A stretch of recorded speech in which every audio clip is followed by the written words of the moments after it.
Back with another video, and yeah, as you can tell, I've been recording a little bit more on the phone here. I was able to go over 15 minutes with my review of Arachnophobia. So yeah, trying this out a little bit and see if you guys like it. And it's actually nice to sit back on the couch and, relax a little bit. But today I'm talking about and reviewing Bad Moon, 1996 film. And this is a really solid werewolf movie. And I'd heard about this movie via friends up here on YouTube. I've heard the title mentioned here and there. And now I want to pick the film up for the collection. Like I said, I enjoyed this. And the plot here, kind of like Arachnophobia, which I just reviewed, this also starts off in the jungle. You have our main character, Ted, who is played by Michael Pierre. I believe that's how he pronounces his last name. And him and his girlfriend are doing research in the jungle, and it's nighttime, and then suddenly their camp is terrorized by this wolf-like creature.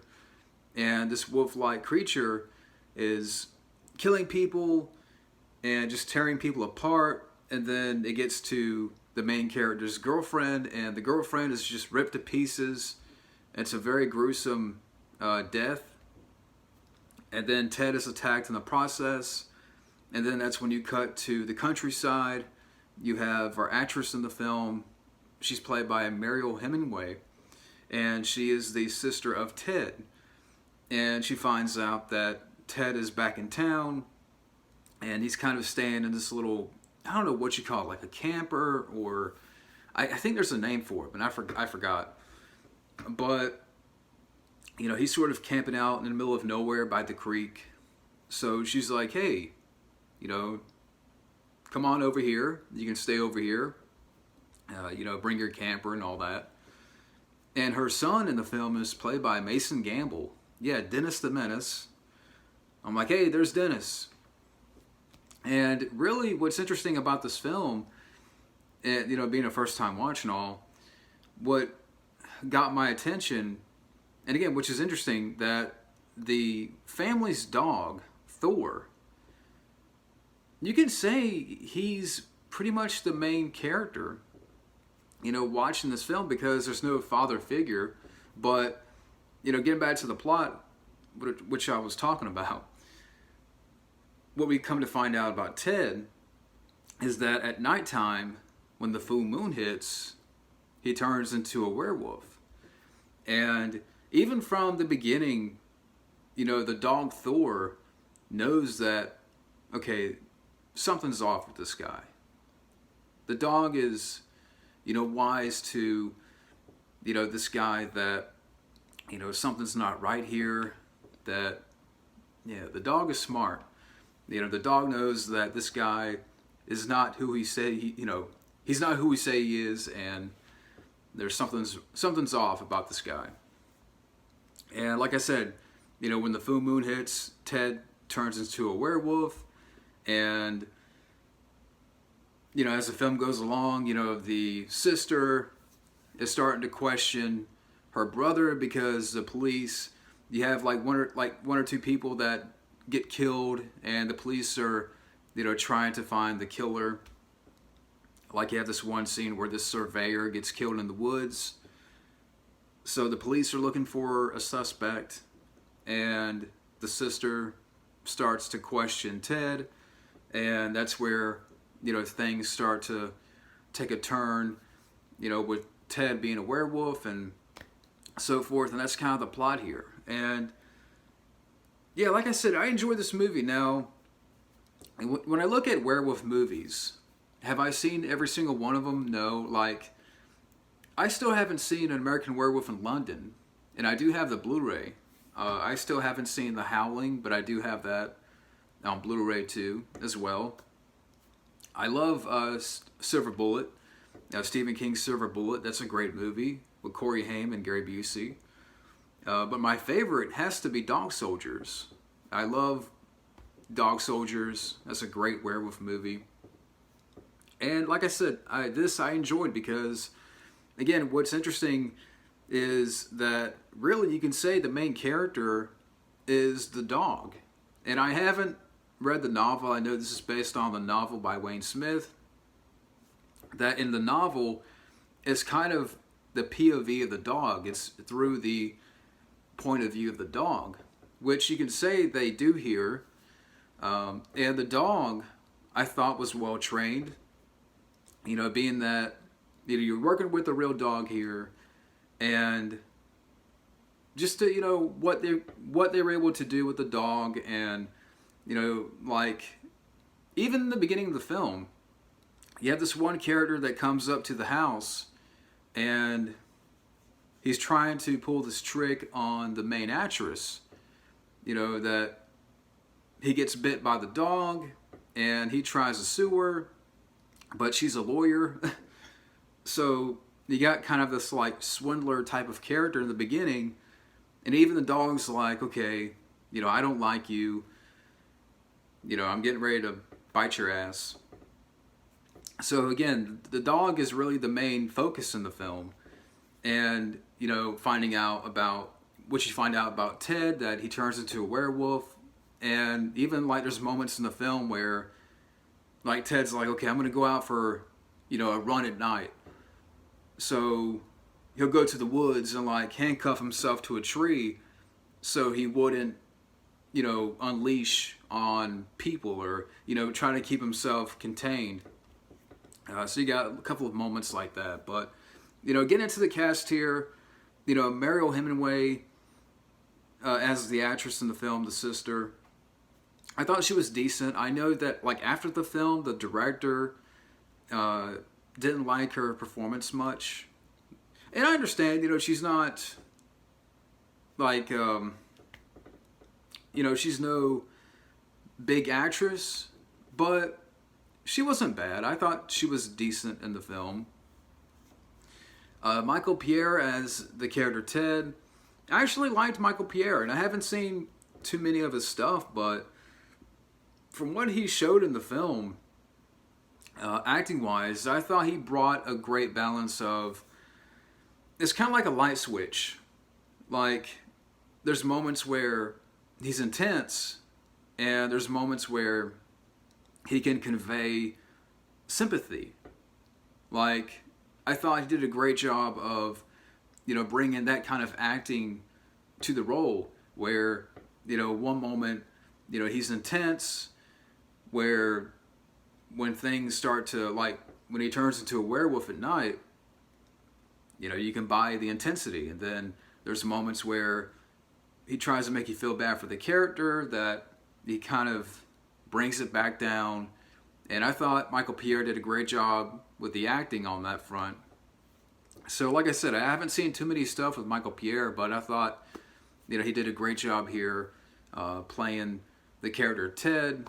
And again, I liked how he was able to go back and forth with the character, where he can bring the intensity, but he can also, he tries at some points in the film make you feel bad for him. And so yeah, I give Michael Pierre credit. I know that for that role, you had a couple of actors that lobbied for it, like Robert Patrick and Michael Biehn, which Michael Biehn would have been interesting, but I thought Michael Pierre, again, did a great job here. The son, Mason Gamble, he was fine. Recognized him. I mean, it's not a big cast, but, for what the cast did here, as far as the acting, I thought everyone did fine.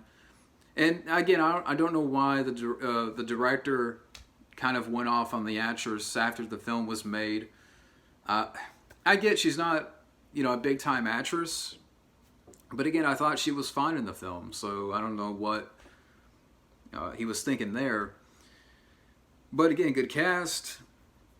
And it was directed by Eric Red. Now, looking at Eric Red's filmography, I haven't seen too many of his films. I like how he directed Cohen and Tate, which stars Roy Scheider and Adam Baldwin. Never seen the film, but now I do want to check it out. And I think he also directed Body Parts. And like I said, I haven't seen too many of the director's stuff, but I definitely would like to check out, see what else he's directed. And the film moves at a good pace. I mean, it's not a long movie. It's like an hour and 20 minutes. But like I said, once the film starts, it just keeps going.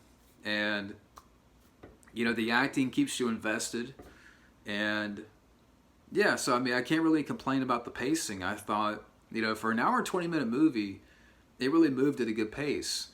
I thought the wolf effects, the effects for the wolfman-like creature, for the most part, it was practical. Like, everything was practically, made. There's one scene towards the end where there's one transformation scene where there's a little CGI in there, and it's questionable, it's dodgy looking. But 95% of the effects in this film is all practical. Again, it's a practical suit, and I thought it was well done. I don't know who did the practical effects for the creature, and maybe I should have remembered, but I thought, again, it was well done here. If only they could do that nowadays, because nowadays, it's a lot of times they cheap out, and they try to, a lot of times it's CGI, but again, here, it's practically made, it's practically done, and I thought it was well made. And I know, when the film came out, it didn't really do much, but, over the years, it's sort of gained a following. And, so it's a straightforward werewolf movie. And like I said, what's interesting is, the dog, which, throughout the film, the dog, again, he's the main star here, if you want to say that.